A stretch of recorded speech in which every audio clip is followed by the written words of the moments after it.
Everyone, in this video, I want to talk about how to get a copy of your database from Ivanti.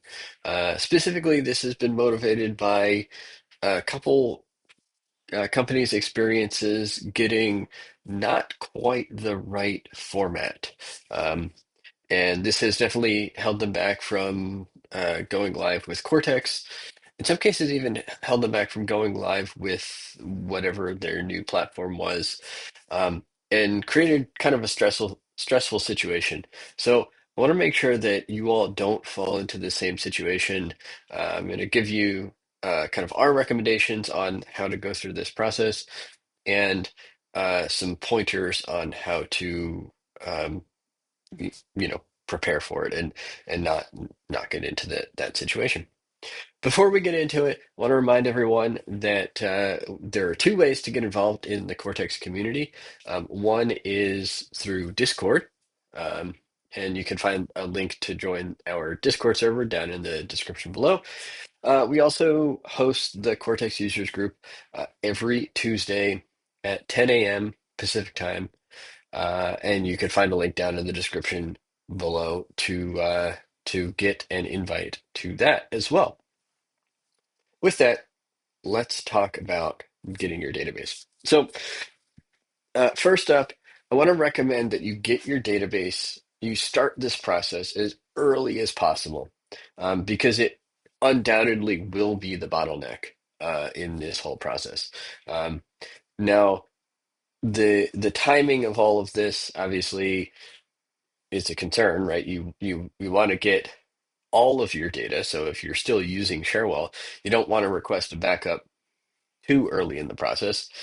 But at the same time, you only have 30 days. Ivanti keeps your data only for 30 days from when basically turn off your instance. When your license expires, when your contract with them expires, the timer starts. You have 30 days. They keep your backup for 30 days from that point. So you definitely want to make sure that you request it as early in that process as possible.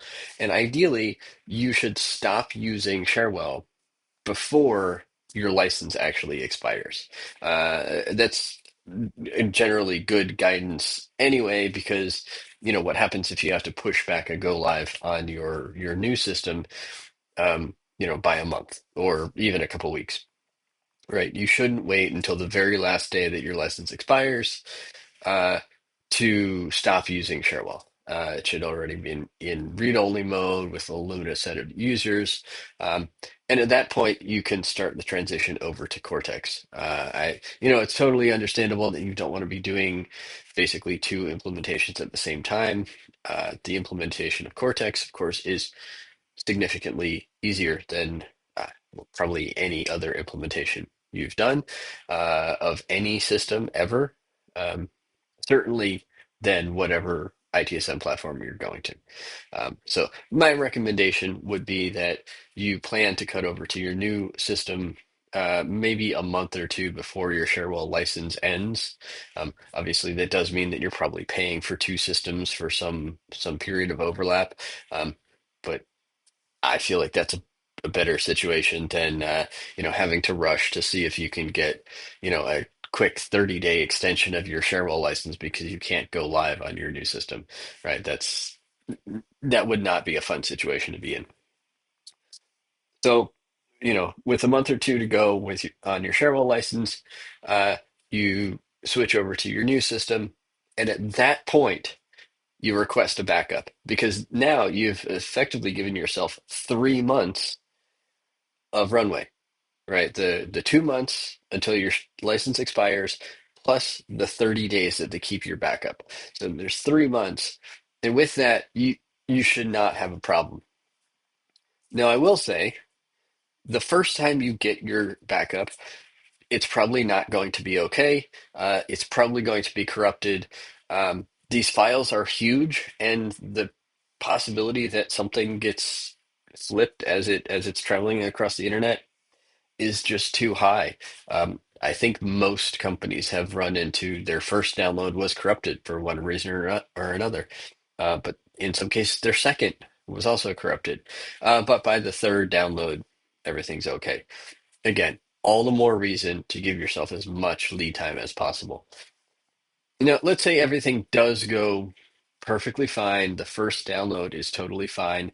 The process could still take a couple weeks. I'd say even give yourself 3 weeks. I believe the SLA that Avanti has for getting these databases out is a week before they start working on it. And at that point, the data export takes time, right? Depending on the size of your database, it may take a long time in order for that backup to get generated. And then they make it available to you, and then you get to download it. And again, that's a download across the internet. It may take a long time, especially, with an encrypted connection, right? This is your data. You want to keep it secure. Encryption slows down data transfers. There's just no way around it. So you're talking probably a week, not constant time, but a week to actually between when they start getting your download and when you actually have finished downloading it. And then there's time to restore it and make sure that it's not corrupted. That takes time as well. So I would give yourself a good solid 3 weeks between when you put the request in to when you actually expect to be able to use that data. Any less than that, and it might happen, it might work. You might be able to expedite some things so that they can, instead of waiting until that seventh day, they might do it the next day or, a couple days after you put the request in. Um, but I definitely don't recommend waiting around. Now, the most important thing to get out of this video, and I should actually put a timestamp to this time and put it in the description, in the title. Go to the 7-minute mark because this is the most important thing in this video. Do not get a backpack file. Make sure that you get a BAK, a back file. Now, I'm going to switch over to our documentation where we list out this whole process. So over here, this is our Cortex documentation. All the documentation we have about anything we talk about goes to this site. Of course, you can get information about installation and configuration, but we also have this how-to section, one of which is getting a copy of your database from Ivanti. We link out to Ivanti's help article, which as soon as it loads, I will show you. There's a lot here. It's kind of chaos.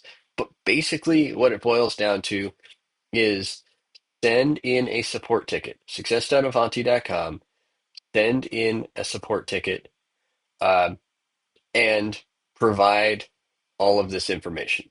The URL of your server, the environment, obviously you want your production, so make sure that you say production, format of the backup. Most important thing, you want a BAK file. I don't know why they even list the other option, the backpack file. You do not want that. If they try to push you into getting a backpack file, insist on the BAK. It is all of your data. All of your data is yours. By contract, you are entitled to a full copy of your database, and that's exactly what the BAK file is. The backpack file is not a full copy of your database. It is going to be missing things, and that's not good. You don't want that. You want the BAK file. Um, Obviously, since you're asking for BAK, exclusions don't matter.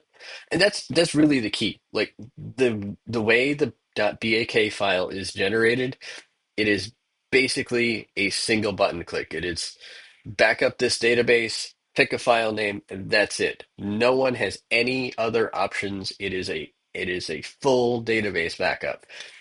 The backpack file, it asks a lot of questions. You can select and deselect what objects from the database you want to back up, which there's a lot of room for error. Um,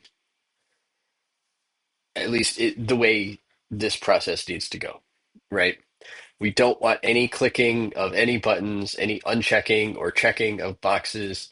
Just back up the entire database so that you have all of your data on your server. So with that, we have that link right from our documentation.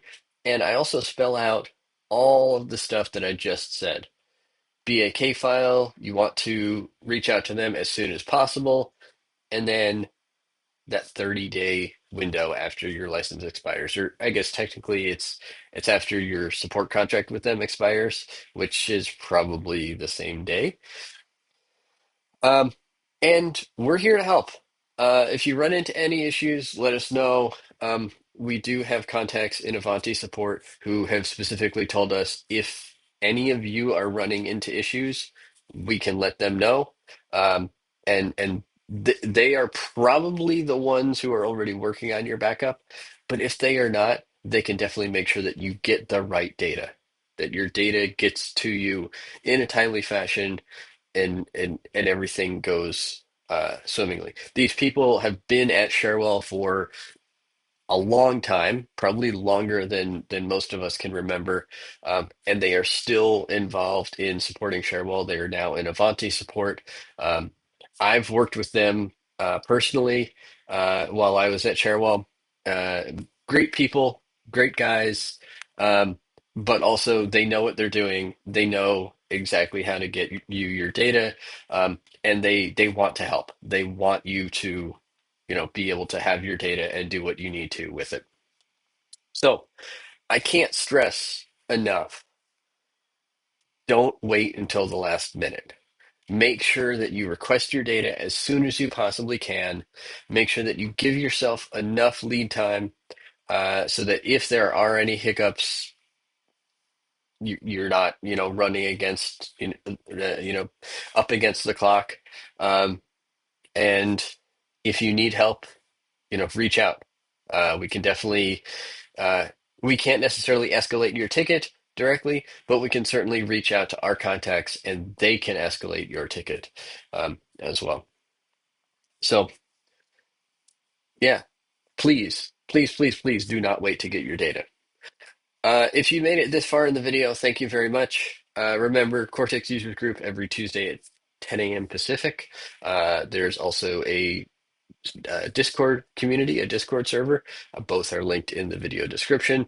If you're not subscribed to the channel, go ahead and hit subscribe and like this video. Make sure that everybody who is using Cherwell knows how to get their data. This is not something you want to leave to chance and, well, we'll figure it out, 3 days before our licenses expire. No, this is absolutely something you should plan ahead for. And let's make sure that no one gets put in a situation that's, bad, really bad if you don't get your data. Um, Thanks for watching, and I'll see you in the next one.